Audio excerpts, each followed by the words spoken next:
I'm an assistant principal. What would you do, though, as a principal if you knew there was a conservative applying? Would you hire such a person? If they say that, like, diversity is about, like, everyone is equal, it's like that person. Yeah. Like, for kindergarten, for Pride Month, it's like you should be whoever you feel like you should be. The conversation's deepen.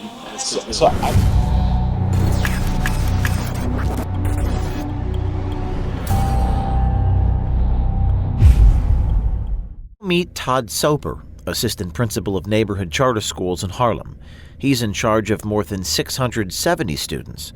Like Jeremy Boland, the vice principal in Connecticut, he also refuses to hire conservatives and has a line of questioning to reveal their political views. What would you do, though, as a principal if you knew there was a conservative applying? Would you hire such a person?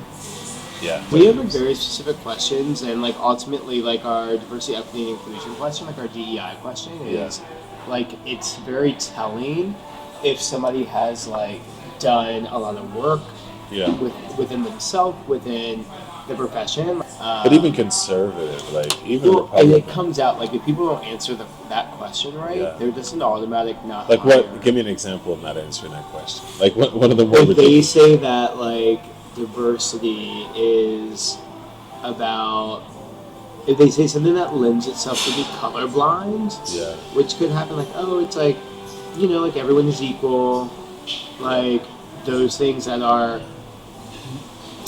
well-intentioned statements, but they're missing the depth of understanding of how like the intersections of our identity live out in the world. It's like that person. This begs the question. If Soper won't hire any conservatives, what does he do with teachers who already work for him who might already be conservatives? He was quick to tell our journalist just that. So there's this one teacher who almost like refused to talk about Juneteenth a few years ago and didn't want to like teach a lesson like in addition to their neurodiversity and their special needs, like our students' lives matter based on the color of their skin, and how that intertwines into the context of the world.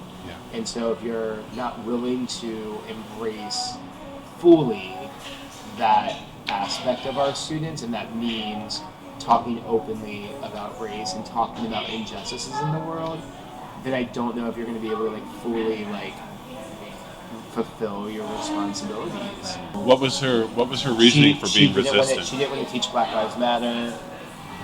I don't think that she thinks that the race is a big deal. So she was just kind of like, I mean, it's not that big of a deal. Like, I love kids, so it's fine. I was like, well, no, like you have to love all of it. And so you have to acknowledge that there is the potential for the listeners to experience discrimination.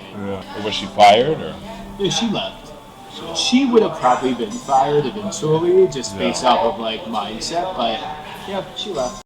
It's clearly worrisome that these institutions will be responsible for our children's growth and well-being. Classrooms are not meant to indoctrinate students. Soper tries to push his political agenda onto students as young as 5. Watch how he discusses bringing Pride Day to kindergartners.